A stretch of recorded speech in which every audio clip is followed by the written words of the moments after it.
Buat kalian yang mau mensupport channel ini dengan donasi, atau emang sekedar mau beli Mimin kopi, kalian bisa pilih antara Super Thanks atau Saweria. Gue sih nggak masalah kalian pilih yang mana. Cuma kalau bisa, lewat Saweria aja. Soalnya kalau YouTube, potongannya gede, 30%. Kalau Saweria, cuma 5%. Untuk link Saweria, kalian bisa klik aja di atas kanan nih. Atau bisa cek di kolom deskripsi. Tapi kalau mau support, gak harus donasi kok. Dengan kalian nonton sampai habis, dan memberikan like pada video ini, itu udah ngebantu banget buat support channel ini. Oh iya, kalian juga bisa join nih ke grup Telegram komunitas cerita manhwa yang baru. Untuk linknya, gue tampilin di layar ya. Tapi kalau malas ngetik, cek aja kolom deskripsi. Di sana, kalian bisa sharing nih topik seputar manhwa dan kawan-kawan, dan juga ketemu temen baru. Kalau mau info terbaru dari Mimin, misalnya upload kapan atau misalnya ada telat upload, Mimin pasti akan langsung infokan di Telegram. Makanya, jangan lupa join ya. Nggak perlu berlama-lama lagi, kita mulai aja ceritanya. Halo guys, Sabik di sini, dan sebelum mulai ceritanya, gue mau ngumumin nih, kalau Mimin sekarang ngadain giveaway. Mimin mau giveaway satu buah HP baru saat nanti udah menyentuh 50.000 subscriber. Untuk ikut atau berpartisipasi, ada beberapa syaratnya nih, tapi simple banget. Syarat dan ketentuannya kalian bisa lihat nih di Instagram Mimin. Instagram Mimin tuh nih, Mimin tulis nih, HP Sabik 12. Atau kalian bisa lihat aja nih di link di deskripsi, udah Mimin cantumin di bawah. Di Instagram Mimin itu ada postingan dengan logo cerita manhwa. Nah, di sana kalian bisa lihat tuh syarat dan ketentuannya. Gak susah kok, syaratnya simple banget. Gak pakai ribet, gak pakai susah. 2 menit selesai. Pemenangnya akan Mimin umumin saat udah menyentuh 50.000 subscriber. Tunggu apa lagi? Makanya yuk, buruan subscribe biar cepet-cepet giveaway-nya. Nanti bakal ada giveaway terus kok, tenang aja. Oke, segitu aja. Kita lanjut ke ceritanya. Si ketiga orang dari Scar Tiger, Suehu, dan juga Minghu, mereka maju nih ke arah si pangeran sama komandan kalau nggak salah. Fang Xiaoko, apa kau masih mengenali kami? Anjing-anjingmu dan pangeran kedua telah membunuh banyak saudara kami saat itu. Hari ini, aku akan membalaskan dendam mereka. Penjahat Fang, aku akan mengambil nyawamu. Oh, ternyata itu kau, sampah. Pada awalnya, kalian cukup beruntung bisa melarikan diri. Tapi hari ini, aku pastikan kalian gak akan memiliki keberuntungan itu. Sanyuan Sunset Arrow, kita melihat nih, dia menyerang ke arah Scar Tiger dan yang lain-lain. Hah, ini buruk. Cepat mundur. Lalu Tianwei maju. Jangan takut, ada aku di sini. Kita melihat Tianwei menahan serangannya. Duar, Senior Tian, sangat hebat. Sanyuan Sunset Arrow ini adalah salah satu dari 3 teknik hebat milik Fang Xiaoko. Aku nggak tahu apakah Senior Tian. Hahaha. Kekuatan dari tembakan panah ini lumayan kuat. Apa? Dia nggak terluka? Bagaimana mungkin? Hebat. Senior Tian baik-baik aja. Senior Tian sangat kuat. Begitu juga dengan Tuan. Hahaha. Fang Xiaoko, hari ini kau pasti akan mati. Hei bocah yang bermarga Fang, aku berterima kasih karena telah membuat paman ini terlihat keren. Sebagai gantinya, aku akan memberimu kematian yang gak menyakitkan. Ingin membunuhku? Akulah yang akan membunuhmu dulu. Kita melihat nih, Choosing Arrow. Apa kau hanya tahu cara memanah? Kali ini aku akan membiarkanmu mencicipi bagaimana caraku berterima kasih. Kita melihat nih, si Tianwei melempar tombaknya dan tembus panah-panahnya tuh semua. Gawat, Shooting Star Shield. Si Fang, Komandan Fang, mau coba memunculkan sebuah perisai shield untuk menahan serangan dari tombak dari si Tianwei. Pangeran kedua bertanya, Komandan Fang, apakah benda ini bisa menghalangi tombak miliknya? Si Fang Xiaoko menjawab, Pangeran kedua tenang aja, ini merupakan harta rahasia yang diberikan oleh Yang Mulia ketika saya dipromosikan menjadi komandan. Halberd miliknya itu gak akan bisa menghancurkannya. Tapi kita melihat nih, halberdnya mulai mengenai perisainya dan sedikit-sedikit mulai retak. Dan akhirnya serangannya tembus. Hah, hancur. Bagaimana mungkin? Hah, mungkinkah dia merupakan Wushen tingkat tinggi? Pangeran kedua, awas. Dalam hati si pangeran, kecepatan halberdnya sangatlah cepat. Aku gak bisa menghindarinya. Komandan Fang, raja ini akan mengingat pengorbananmu. Sial, beraninya kau. Dan dia, si Fang Xiaoko, terkena tombaknya. Sampai aku jadi hantu pun, aku gak akan melepaskanmu. Terima kasih Senior Tan karena telah membalaskan dendam kami. Berterima kasihlah sama Tuan. Jadi ini pangeran kedua dari Kekaisaran Chongling. Dia terlihat seperti seorang perempuan. Aku khawatir kalau dia gak tahan pukulan. Ini sangat membosankan. Scar Tiger, pergi bunuh sampah ini. Pergilah ke neraka. Aku akan membunuhmu untuk menenangkan roh saudara kami. Bunuh dia. Ingin membunuhku, kau gak layak. Tiba-tiba dari mulutnya nih keluar seperti asap-asap hitam dan langsung menyerang mereka. Apa-apaan ini? Sangat kuat. Tiba-tiba dia berubah menjadi seperti iblis. Kalian memaksaku sampai harus menggunakan teknik ini.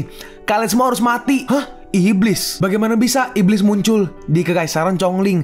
Selain itu, klan Mo di alam roh utara juga pernah menjelma sebagai klon iblis kuno. Apakah iblis kuno itu merencanakan sesuatu? Dalam hati si iblis ini, perubahan iblisku ini gak boleh diketahui oleh orang luar.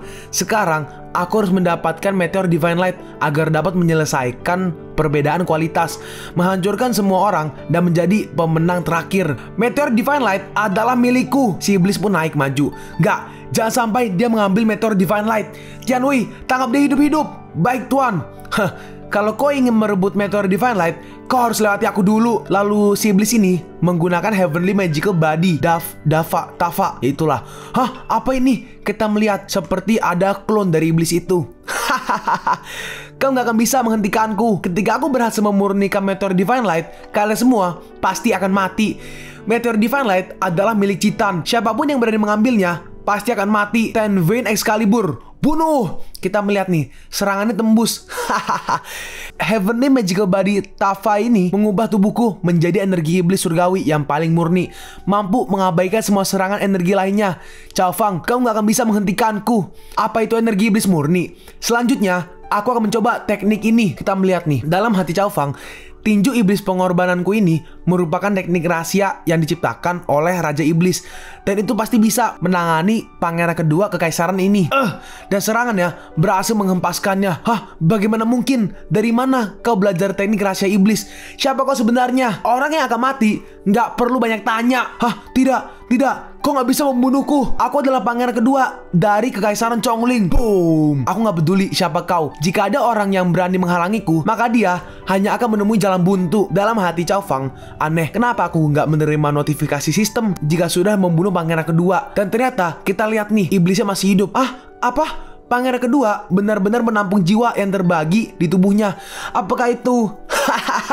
Aku keluar. Bocah yang membunuh klonku terakhir kali. Kali ini aku harus membunuhnya untuk balas dendam. Membunuhku. Iblis kuno pelok. Aku khawatir kau nggak akan bisa melakukannya. Apa? Loh, kenapa kau lagi? Aku baru aja keluar. Kenapa aku bertemu denganmu lagi? Itu benar, ini aku, iblis kuno pelok. Karena kau sangat suka datang ke daratan, lebih baik kau menjadi bawahanku. Aku akan memberikanmu fasilitas dan gaji 13 serta hadiah liburan. Ini merupakan tawaran yang bagus, ya kan? Dalam hati Cao Fang, kali ini kekuatan iblis pelok jauh lebih kuat daripada saat dia muncul di klan Mo terakhir kali. Dia telah mencapai tingkat Wushen. Sepertinya semakin tinggi ranah orang yang memanggilnya, maka semakin kuat juga kekuatannya. Ingin menjadikanku sebagai bawahanmu. Nak, kau nggak layak. Dalam hati si pelok, ada beberapa prajurit di bawah komando anak ini. Dengan kekuatanku saat ini, aku khawatir akan sulit untuk melawan. Aku harus menemukan cara untuk mendapatkan meteor Divine Light dan membebaskan kekuatanku. Pelok, klanmu di alam roh utara adalah budak iblismu, dan Kekaisaran Chongling juga terkait denganmu. 3 alam lainnya sepertinya juga mendukungmu. Sebenarnya apa yang sedang kau rencanakan? Wah, kau cukup pintar. Emangnya apa yang bisa kau lakukan padaku? Aku akan memukulmu tanpa menahan diri. Kita melihat nih, Cao Fang maju menggunakan skill Demon Fist. Si Pelo berkata, anak baik, kau emang hebat. Enggak, meskipun tinju iblis kuat, tapi Pelo bukanlah iblis yang bodoh. Bagaimana mungkin dia hanya menerima pukulanku yang keras begitu aja? Kita melihat sepertinya itu tampak seperti klon. Dan yang asli si Pelo naik maju nih. Cie, dasar bodoh, kau telah tertipu. Meteor Divine Light dan wanita dengan Divine Vein itu adalah milikku. Ketika aku berhasil menelan dan memurnikannya, kalian semua akan mati. Bajingan, kok cari mati? Kita melihat nih, Cao Fang dengan cepat langsung lompat untuk mencoba mencegah si Pelok. Sangat cepat. Di tempat yang barbar ini ternyata ada seni tubuh seperti itu, yang mana itu benar-benar membuka mata raja ini. Lalu Cao Fang mengaktifkan Berserker tingkat 2, Immortal Golden Body, dan juga Demon Fist untuk menyerang. Momentum yang bagus. Tapi kekuatanmu itu gak akan bisa menyakitiku sama sekali. Akan kuperlihatkan kepadamu apa itu tinju iblis yang sebenarnya. Kita melihat mereka berdua beradu serangan, tapi kali ini Cao Fang yang kalah. Tuan, cari mati. Ayo serang bersama-sama. Hancurkan iblis ini. Kalian gak akan bisa menghentikanku. Heavenly Demon, Shackle Heavenly Array. Kita melihat nih, mereka terperangkap dalam sebuah arai. Sial, apa ini? Ayo serang bersama. Hancurkan belenggu ini. Tuan, tunggu saya. Meskipun arai besar yang dikeluarkan dengan kekuatanku saat ini hanya bisa menjebak mereka selama 1/4 jam, tapi itu udah cukup bagiku untuk mendapatkan Meteor Divine Light. Lalu Cao Fang berdiri lagi nih. Si Pelo melanjutkan. Nah, kau nggak bisa menghentikanku. Hah, kau hentikan itu, atau aku akan membunuhmu. Hah, bagus. Karena kau cari mati, maka aku akan mengabulkannya. Dan kali ini, Cao Fang dihempaskan lagi nih, dia kalah. Hehehe. Meteor Divine Light dari sini akan menjadi milikku. Citan! Tidak! Si Pelok sudah sampai ke Citan, tapi tiba-tiba keluar seperti cahaya dari tubuh Citan. Dan si Citan bangun. Tua muda? Citan, apa kau sudah bangun? Dalam hati Cao Fang, tampaknya Citan berhasil memurnikan Meteor Divine Light tepat waktu dan telah sepenuhnya pulih. Setelah kau memurnikan Meteor Divine Light, maka konstelasi ini akan langsung menelanmu. Dan itu juga dapat meningkatkan kekuatanku. Enyah! Dengan sekali serangan, kita lihat nih, si Pelok langsung dihempaskan. Hah? Bagaimana mungkin? Kultivasi wanita ini jelas tidak setinggi diriku. Tapi kenapa dia jauh lebih kuat dariku? Cao Fang bertanya, Citan, bagaimana kau bisa menjadi begitu kuat? Citan menjawab, saya nggak tahu, saya terbangun dengan banyak hal di pikiranku. Dan kemudian itu sangat menakjubkan. Tuan, kenapa Anda terluka? Siapa yang melakukannya? Cao Fang berkata, iblis kuno Pelok ini ingin menelanmu dan Meteor Divine Light. Aku berusaha mati-matian untuk menghentikannya. Jadi, oh gitu, beraninya kau menyakiti tua muda. Aku gak akan memaafkanmu. Kita melihat nih, si Citan menyerang lagi nih si Pelok. Kekuatan aturan dan regulasi, bagaimana mungkin? Ini adalah hukum yang bahkan belum dicapai olehku. Siapa kau sebenarnya? Aku adalah pelayan tuan muda. Kita melihat nih, si Pelok dan langsung diserang. Dan muncul nih kayak jiwanya gitu kabur. Dunia manusia terlalu berbahaya. Aku ingin kembali ke alam iblis. Ingin kabur. Gak semudah itu. Tidak. Dan akhirnya jiwa iblis itu diledakkan. Hah, itu adalah iblis kuno yang legendaris. Meskipun dia hanya pecahan jiwa, tapi dia juga memiliki kekuatan seorang Wushen. Dan dia dengan mudah membunuhnya dalam hitungan detik. Tuan emanglah pria yang kejam. Tapi aku gak menyangka kalau pelayannya malah lebih kejam. Dengan tambahan pelayan yang kuat, sekarang kekuatan tempur Tuan dapat menyapu seluruh kekaisaran Chongling. Tapi tiba-tiba, aduh, Citan, ada apa denganmu? Citan menjawab, nggak apa-apa, ini karena saya baru pertama kali menggunakan kekuatan ini. Jadi saya merasakan sedikit efeknya. Tuan, akhirnya saya bisa melihat Anda lagi. Saya nggak mau berpisah lagi dari Anda. Cao Fang berkata, baiklah, semuanya udah berakhir. Semua orang yang telah menggertakmu akan kubunuh. Gak ada yang bisa menghentikan kita untuk bersama lagi. Citan merespon, saya bersedia menjadi pelayan tuan muda seumur hidup saya. Sekarang kita pergi nih ke istana kekaisaran Chongling. Seseorang melapor, Yang Mulia, lampu jiwa pangeran kedua Chongtian telah padam dan sinar jiwa Lord Pelok yang berbagi jiwa dengannya juga telah mati. Si Yang Mulia bertanya, apa kau tahu siapa pelakunya? Saya akan mencari tahu. Saat ini saya hanya tahu bahwa itu adalah kekuatan eksternal. Jumlahnya nggak banyak, tetapi ada beberapa master. Kekuatan semacam ini dapat menghancurkan pecahan jiwa Lord Pelok. Hanya kekuatan misterius yang mampu melakukannya. Jangan bertindak gegabah sebelum mengetahui kekuatan pihak lawan. Yang Mulia, bagaimana jika mereka adalah anggota keluarga tersembunyi itu? Si Yang Mulia membalas, apa kau masih membutuhkanku untuk mengajarimu? Secara alami, nggak ada pengampunan untuk membunuh musuh. Sekarang kita langsung lompat nih ke 3 hari kemudian di Kekaisaran Chongling, kota Xiongtiequan. Ternyata pasukan Cao Fang ada di sana. Citan bertanya, tua muda, apa kau benar-benar ingin menyerang Kekaisaran Chongling? Iya, aku sudah membunuh pangeran kedua dari Kekaisaran Chongling. Mereka pasti nggak akan melepaskanku. Selain itu, pangeran kedua memiliki pecahan jiwa iblis kuno dalam tubuhnya. Dan keluarga kekaisaran seharusnya terkait dengan iblis kuno. Hanya dengan membasmi mereka, aku bisa merasa tenang. Nggak peduli apapun yang tua muda lakukan, aku akan selalu mendukungmu. Baiklah, para jenderal, dengarkan perintahku. Bawa pasukan dan serang Kekaisaran Chongling. Ikuti perintah Tuan. Bunuh. Hancurkan Kekaisaran Chongling. Bunuh. Pasukan Cao Fang akhirnya mulai menyerang. Hei, yuk, hentikan mereka. Jangan biarkan mereka masuk ke kota. Ini gak bagus, jumlah mereka terlalu banyak. Duar, apa-apaan ini? Musuh ada di tembok, cepat pergi dan panggil jenderal. Kita melihat nih Tianwei maju. Dasar kelompok sampah. Apakah gak ada dari kalian yang bisa melawanku? Lalu muncul nih seseorang. Siapa yang berani menyerang kota Xiongtiequanku? Mereka pasti akan mati. Hah, ini bagus. Jenderal ada di sini. Jenderal Wang adalah seniman bela diri yang hebat. Bahkan jika dia nggak bisa membunuh orang-orang ini, dia pasti akan bisa mengusir mereka dari tembok kota. Hidup Jenderal Wang! Mereka yang berani menyerang kota Xiongtiequanku pasti akan mati. Sirius Hall Spear. Tianwei langsung menyerangnya dan si jenderal pun langsung terhempas. Dasar lemah. Ayolah, berikan aku sedikit tekanan. Bagaimana ini mungkin? Hei, apa kau bercanda? Jenderal Wang mati dalam satu gerakan. Dia adalah orang terkuat di kota Xiongtiequan kami.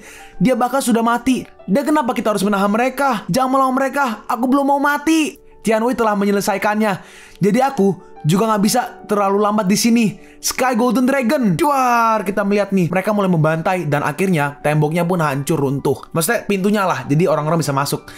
Hahaha, gerbangnya hancur. Bunuh, siapa yang berani melawan akan menemukan jalan buntu. Lalu si Dark Moon datang. Lapor tuan, kota Xiongtie tuan telah hancur sekarang. Selanjutnya adalah istirahatlah sebentar, lalu teruskan. Aku ingin seluruh kekaisaran Chongling hancur dalam 3 hari. Sekarang kita begini di aula besar istana kekaisaran Chongling. Kita melihat ada orang yang sedang berkumpul, dan orang ini adalah kaisar dari kekaisaran Chongling, namanya Chongtang. Oh, ini Chongtang nih. Dia berkata, aku mendengar bahwa Cao Fang memimpin pasukannya untuk menyerang kota Xiongtiequan, sebuah kota penting yang terletak di perbatasanku. Bagaimana perkembangan pertempuran sekarang? Seseorang menjawab, Cao Fang gak lebih dari sekedar semut. Bagaimana bisa dia menghancurkan kota Xiongtiequan yang dijaga ketat? Itu benar. Cao Fang berpikir bahwa dia akan menjadi sombong setelah berhasil menghancurkan kekaisaran bersalju. Dia nggak tahu bagaimana kekaisaran bersalju bisa dibandingkan dengan kekaisaran Chongling. Yang Mulia dapat yakin bahwa laporan kemenangan kota pasti akan datang dalam 3 hari. Lapor, kota Xiongtiequan telah hancur 3 hari yang lalu. Sekarang Cao Fang memimpin pasukannya yang gak terkalahkan menuju ke ibu kota. Apa? Bagaimana mungkin? Mendengar itu, mereka semua kaget. Kita melihat nih, orang-orang mulai bereaksi lah. Pencuri Cao benar-benar ada di ibu kota kekaisaran. Di mana dia sekarang? Di mana? Di mana pasukan yang berjaga? Omong kosong. Ada jutaan pahlawan di kekaisaran kita yang menghalangi jalan dari kota Xiongtiequan ke ibu kota kekaisaran. Jadi bagaimana bisa pencuri Cao datang dalam 3 hari? Berita ini tujuannya untuk membohongi pasukan dan mengganggu pikiran pasukan kita. Tolong perintahkan kami untuk menangkap dan memotong tubuh dia sekarang. Yang Mulia, aku Wu Qingho, yang bawah nih, yang paling bawah, paling depan yang pakai baju hitam. Yang Mulia, aku Wu Qingho memiliki garis keturunan kesetiaan selama beberapa generasi, dan aku bersedia memimpin pasukan. Jika aku nggak berhasil membawa kepala pencuri Cao, maka aku bersumpah untuk tidak kembali ke sini lagi. Baiklah, tutup mulut kalian semua. Ini perintahku. Kumpulkan semua pasukan dan juga kuda dari ibu kota kekaisaran dan tempatkan mereka di luar ibu kota kekaisaran. Aku akan ikut ke sana dan aku akan bertemu langsung dengan Cao Fang. Baik, mematuhi perintah yang mulia. Sekarang kita ada di Gunung Tujuh Dewa, ibu kota kekaisaran Chongling. Ternyata Cao Fang udah sampai. Cao Fang berkata, emang layak menjadi ibu kota dari kekaisaran Chongling. Tempat ini benar-benar tempat yang bagus. Aura di sini sangat kuat. Baru kali ini aku melihatnya dalam hidupku. Jika aku bisa tinggal di sini untuk waktu yang lama, itu akan sangat bermanfaat bagi perkembangan kultivasiku. Oke, karena Cita sudah mengatakannya, maka aku memutuskan aku ingin membangun negara di sini dan menjadikan kota ini sebagai ibu kota negaraku. Lalu kita melihat nih, ada beberapa orang keluar dari kerajaan. Nah, ini kaisar nih. Kaisar berkata, "Di mana Cao Fang? Cao Fang di sini. Siapa itu?" Dalam hati Cao Fang, 2 orang Wushen bintang 6, hampir 200 orang tingkat Wusheng, dan 200 orang tingkat Wuti puncak. Kekuatan kekaisaran Chongling jauh lebih kuat daripada kekaisaran bersalju. Si kaisar berkata, aku, Chongtang, kaisar dari kekaisaran Chongling. Di sebelahku adalah saudara laki-lakiku, Chong Somg, S-O-M-G, Sombg, mungkin Song kali ya, S-O-N-G, mungkin typo kali. Cuma ya itulah. Dia melanjutkan, kau telah melanggar aturan kekaisaran Chonglingku tanpa alasan. Apa kau benar-benar berpikir aku nggak bisa membunuhmu? Chongtang, jangan menuduhku dan berhentilah bersandiwara. Chongtian, pangeran kedua kekaisaran Chongling, adalah wadah bagi pecahan jiwa iblis kuno. Sekarang aku curiga kalau keluarga kekaisaran Chongling berkolusi dengannya dalam upaya untuk menghancurkan seluruh gurun. Demi miliaran makhluk yang ada di gurun, aku ingin menyelidiki kekaisaran Chongling secara menyeluruh. Sombong sekali. Hanya karena masalah anakku, kau ingin menyelidiki kekaisaran Chonglingku secara menyeluruh. Aku pikir kau sedang cari mati. Lalu Tianwei maju nih, ingin membunuh tuanku. Percaya atau enggak, aku akan membunuhmu di detik berikutnya. Sangat kuat. Kekuatan pria besar itu jauh lebih kuat dariku. Dalam hati si kaisar, Chong Song, bener kan, S-O-N-G guys. Chong Song dan aku adalah 2 orang terkuat yang ada di kekaisaran Chongling. Tetapi orang-orang Cao Fang di sisi yang berlawanan membuatku merasa nggak berdaya. Tampaknya, jika aku ingin mengalahkan Cao Fang dan yang lainnya juga, aku hanya bisa menggunakan kartu traf yang diturunkan dari leluhurku. Thank you ya yang kemarin ngasih info kartu traf. Tuh berguna banget nih. Sekarang ada lagi nih, apa tulisannya? Kartu traf. Si kaisar berkata, Chongsong, mundurlah. Apakah kami semua akan selamat jika membiarkanmu memeriksa kekaisaran Chonglingku? Kau hanya harus menyerah dan biarkan aku untuk mencari jejak iblis kuno. Bagi mereka yang nggak terlibat, aku bisa mempertimbangkan untuk melepaskannya. Maka nggak ada lagi yang perlu dibicarakan. Kalau begitu, ayo bertarung. Seluruh pasukan, dengarkan perintahku. Baik, kita melihat nih. Kekaisaran Chongling memanggil seekor binatang besar lah. Dalam hati Cao Fang, nafas binatang aneh ini dekat dengan tahap akhir Wushen. Apakah ini kartu trafnya Kekaisaran Chongling? Pisahkan. Kita lihat nih. Gue nggak tahu ini apa. Lihat aja udah. Gue tampilin ya. Akhir. Cao Fang bertanya, apakah ini kartu traf dari Kekaisaran Chongling? Kalian pun sampai di penghujung video ini. Kalian mau tahu lanjutan chapter ini? Atau manhwa menarik lainnya? Makanya, jangan lupa subscribe biar kalian gak ketinggalan kalau gue upload video baru. Jangan lupa like, komen, dan share ke teman-teman kalian supaya channel ini bisa lebih berkembang ke depannya. Segitu dulu dari video cerita manhwa. Gua Sabik undur diri. See you on the next video. Zaijian!